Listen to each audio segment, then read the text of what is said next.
avec Samia Batouche. Samia elle est manager de l'agence Microstat à Bruxelles. Elle a travaillé depuis 2019 au sein de cette entreprise-là comme chargée d'accueil. Ça a forgé dans sa conviction de donner à tous et à toutes la possibilité d'entreprendre. Elle est ravie et enthousiaste de continuer de travailler avec Microstat en tant que conseillère aux côtés des porteurs de projets afin de concrétiser leurs ambitions. Merci de recevoir Samia Batouche.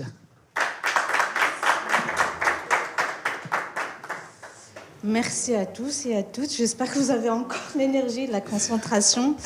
Je vous promets que je ne vais pas prendre beaucoup de temps et je vais essayer de maintenir ça. Donc le but ici, c'est de voir avec vous comment financer mon entreprise. Avant toute chose, je vais vous présenter Microstart. Donc, Microstart, c'est une institution de microfinance. Si vous voulez bien passer, donc c'est une institution de microfinance. On a une finalité donc sociale et on promeut surtout l'entrepreneuriat inclusif. Voilà. Comme ça ? Ok, j'ai pas l'habitude, ça se voit. Malheureusement. Donc, avant toute chose, avant de chercher un financement, il faut absolument que vous ayez mis en place, un plan financier. C'est très important, ça a l'air comme ça anodin pour certaines personnes. Il faut savoir que moi, je me charge aussi des demandes de crédit et je vois pas mal de personnes qui défilent et qui viennent avec un projet. Et c'est... la plupart du temps, c'est des personnes qui ne sont pas préparées. Et donc, c'est l'erreur à ne pas faire. Donc, il faut absolument se bien préparer via la constitution d'un plan financier. Donc, ce plan financier, que ce soit si vous venez vers Microstart ou vers une banque classique, il faut absolument savoir donc chiffrer votre activité, donc déterminer tous vos charges fixes et aussi tous vos revenus, donc toutes les rentrées. C'est très important pour un banquier de savoir si vous connaissez vos chiffres, parce que c'est primordial, sinon on ne regardera même pas, on ne va pas poursuivre votre demande de crédit, parce que ça reste la base. Il faut savoir chiffrer votre activité, et dedans, il faut intégrer un plan d'investissement. Le plan d'investissement, c'est une part très, très, très importante du plan financier. Il faut savoir, par exemple, nous, on a des personnes qui viennent et souvent ils me demandent, moi j'ai besoin d'un crédit de 25 000 euros. Mais oui, mais pour financer quoi exactement? Donc ça, en général, ils ne le savent pas. Ils savent juste qu'ils ont besoin, parce que c'est le maximum on peut aller, c'est 25 000 euros. Donc souvent, ils demandent un maximum de 25 000 euros. Nous, on ne va pas plus loin parce que notre comité de crédit, parce que nos demandes de financement passent par un comité de crédit.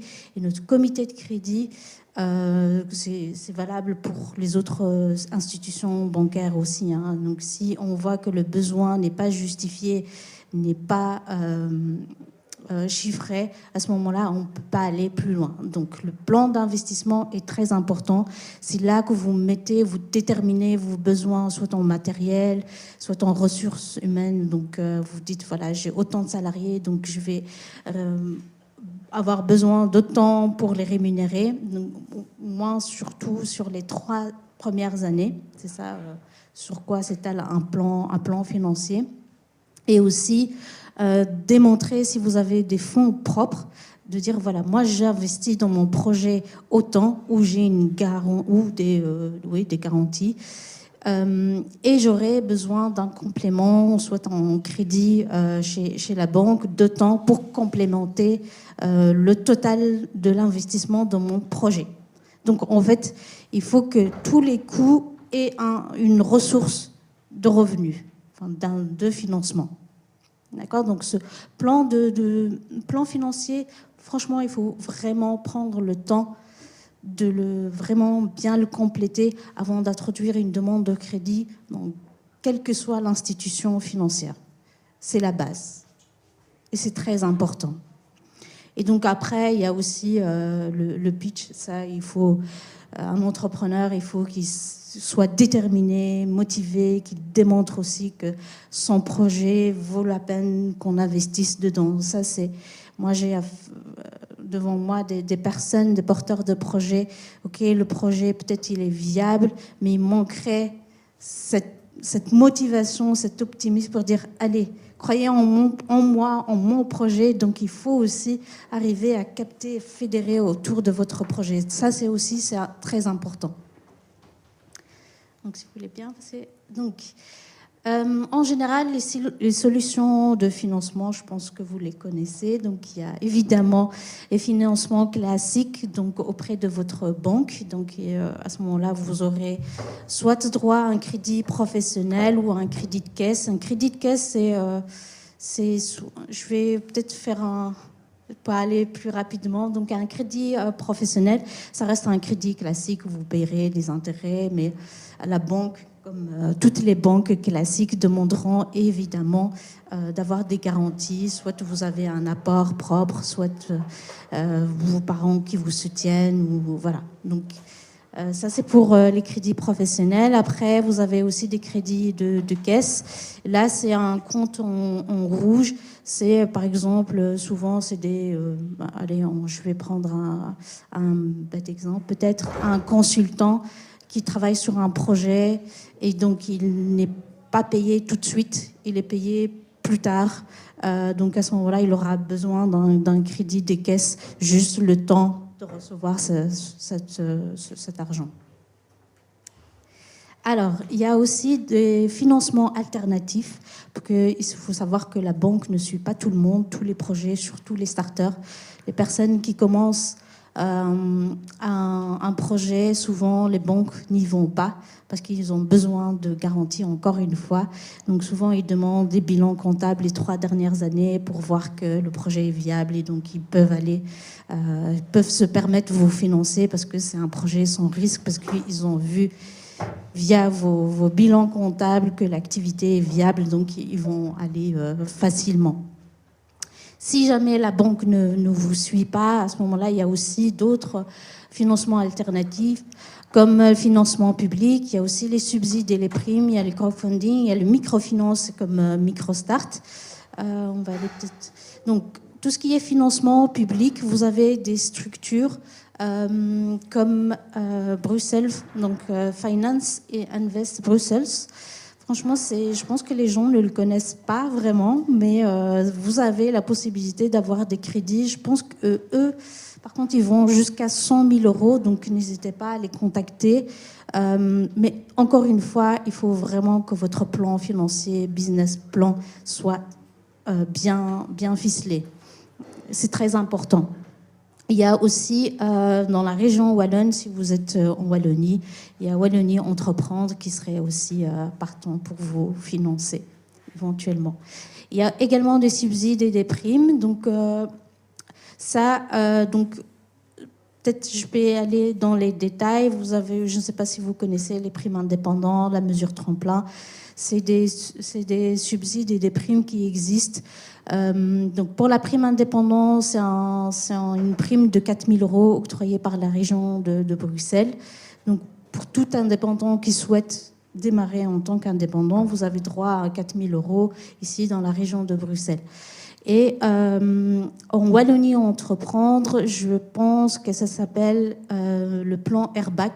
Là, c'est 12 000 €. Ils vont jusqu'à 12 000 €. Donc, ça vaut la peine pour les personnes qui commencent de demander, de voir les primes existantes dans chaque région. Comme la Belgique, elle est compliquée. Donc, il faut aller voir pour chaque région ce que vous aurez droit. Oui.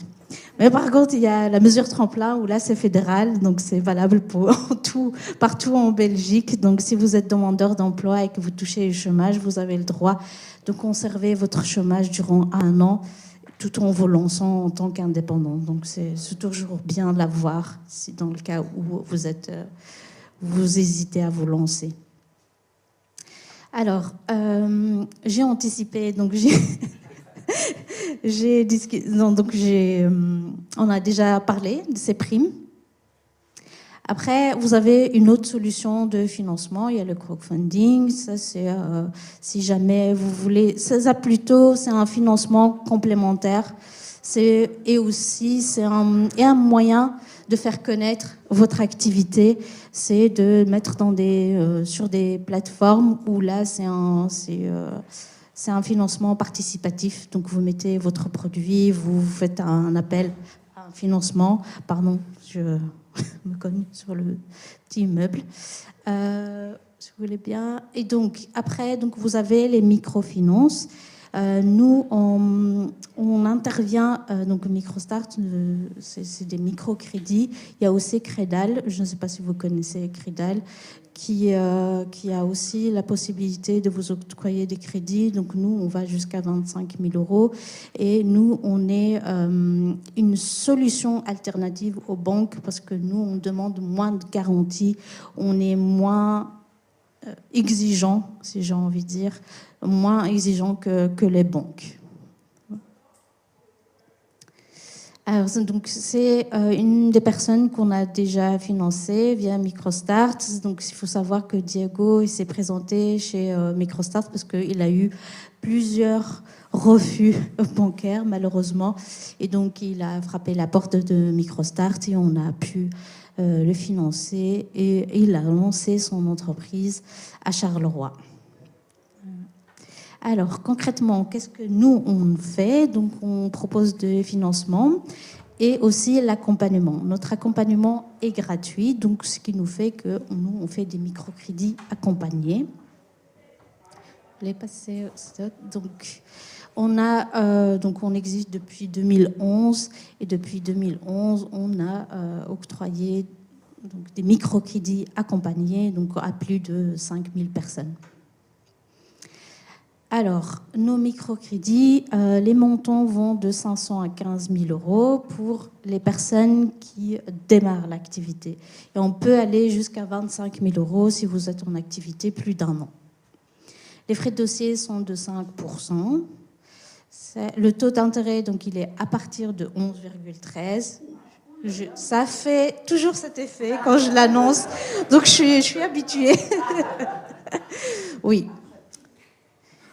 Il faut savoir que c'est pour ça que je dis, avant d'introduire une demande de crédit, c'est de voir si votre besoin de financement ou la demande de crédit vaut la peine. Est-ce que cet investissement, vous allez avoir un retour sur investissement? Si ça vaut la peine, à ce moment-là, le taux d'intérêt, il n'y aura pas beaucoup d'impact, d'accord? Mais il faut s'assurer que vous allez avoir un retour sur investissement quoi qu'il arrive, même si ça vous coûte, je ne sais pas, 20%, il faut s'assurer que le retour sur investissement soit fait. Après, nous comme je l'ai dit, on reste une solution alternative. Si vous pouvez aller à votre banque et c'est moins cher, nous, on va vous diriger en premier lieu vers votre banque. C'est pas que parce que vous venez chez Microstart, on va vous dire ah non, nous, on va essayer d'étudier votre projet, voir votre situation. Si vous êtes éligible auprès de votre banque, à ce moment-là, on ne va pas hésiter à vous diriger votre banque ou à Bruxelles Finance ou à Crédal ou n'importe quelle autre banque. Nous, notre intérêt, c'est que vous trouvez une solution de financement. Ça va ? Alors, le remboursement, on peut aller jusqu'à 60 mois, donc 5 ans.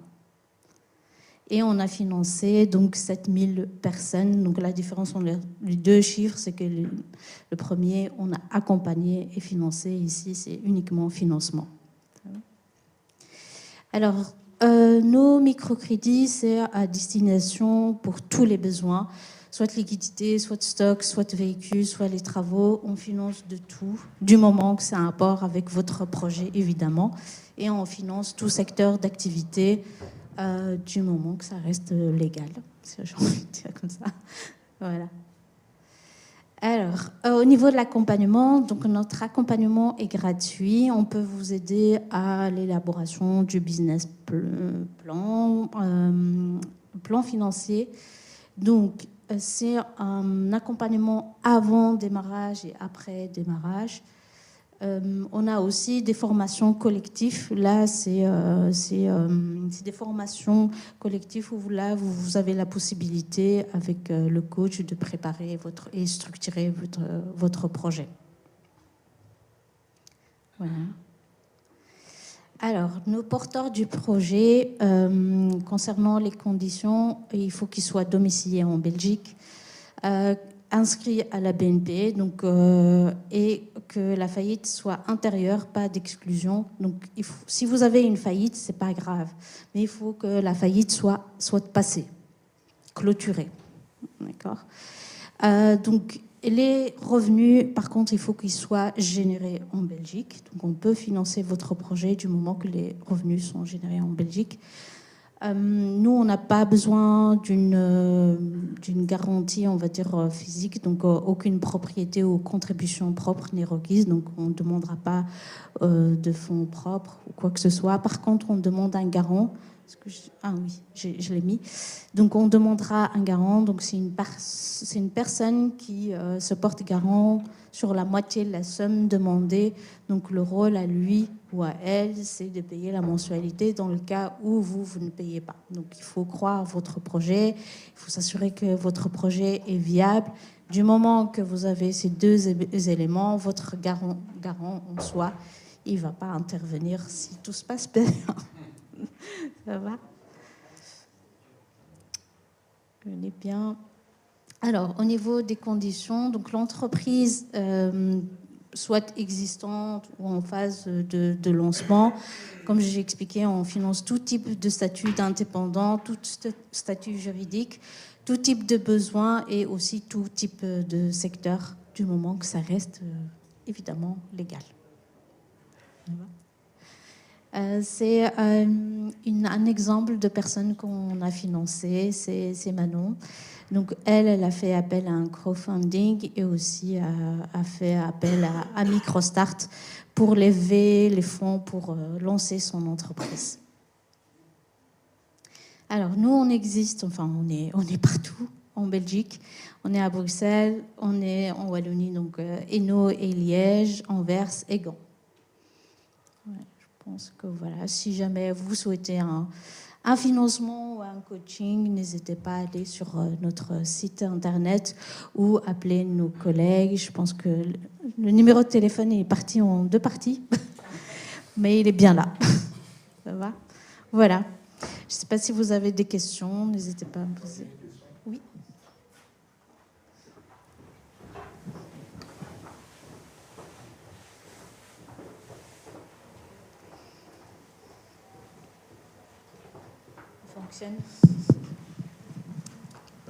Bonjour à tous.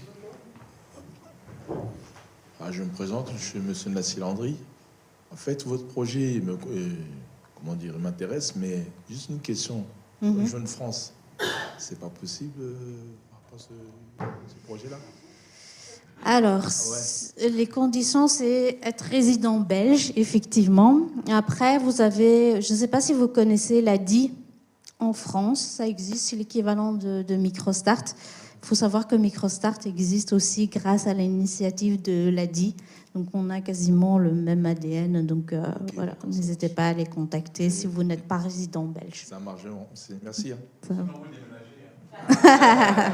Voilà.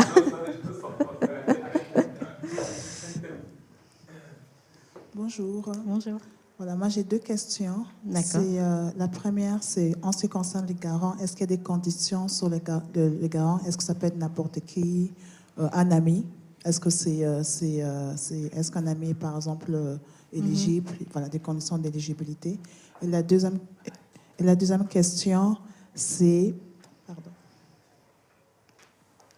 c'était en ce qui concerne l'accompagnement. Donc il y a l'accompagnement avant, pendant, après. Est-ce qu'il y a une fréquence? Est-ce qu'il y a un nombre limité de l'accompagnement? Après, c'est jusqu'à quand? Donc, d'accord. Voilà. Ça va. Alors, pour le garant, ça peut être un ami, ça peut être une connaissance, ça peut être un membre de votre famille. Ça, nous, du moment que vous avez confiance en lui, vous et lui, il a confiance en vous ou elle.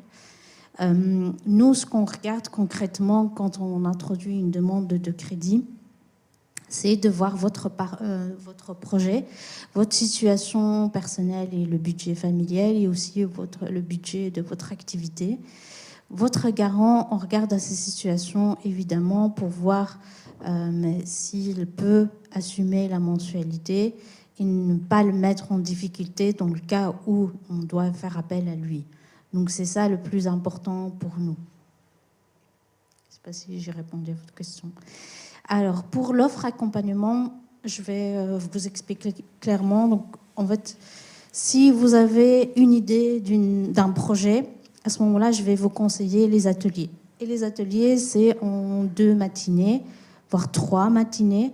Vous avez donc les 2 matinées où vous allez constituer votre business, donc BMC et plan financier. Vous allez avoir aussi l'intervention de Partena. Partena, c'est un guichet d'entreprise où là, ils vont vous expliquer les démarches pour entreprendre et comment calculer les cotisations sociales, vous conseiller un statut entrepreneurial.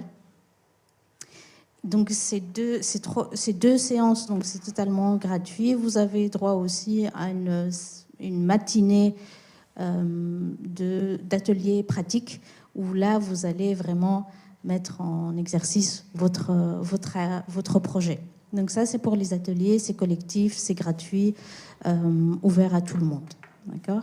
Après si vous avez votre BMC, plan financier, et que vous souhaitez introduire une demande de financement, avant d'introduire la demande de financement, on va vous mettre avec un coach, donc c'est un accompagnement individualisé pour peaufiner votre activité et pour mieux structurer votre projet. Donc ça, c'est en général en 3-4 séances. Nous, on ne met pas de limite. Du moment qu'on a le feu vert du coach, on vous libérera du coaching, j'ai envie de dire comme ça. Après, vient le coaching après le démarrage, où là, c'est selon vos besoins. Par exemple, vous dites « Ah, moi, le côté administratif, je ne sais pas du tout comment ça fonctionne ». À ce moment-là, on va vous mettre un coach qui vous aidera dans cette partie. Vous dites « Ah non, moi, j'ai des problèmes pour lire un bail commercial ou j'ai envie de... j'ai des problèmes par rapport à mes contrats », à ce moment-là, on va vous mettre avec un expert juridique. Ça dépendra de votre besoin. Et donc, cette offre accompagnement après démarrage, c'est valable tout le long de votre remboursement de votre crédit. Merci beaucoup. Est-ce qu'on peut ovationner Samia, s'il vous plaît ?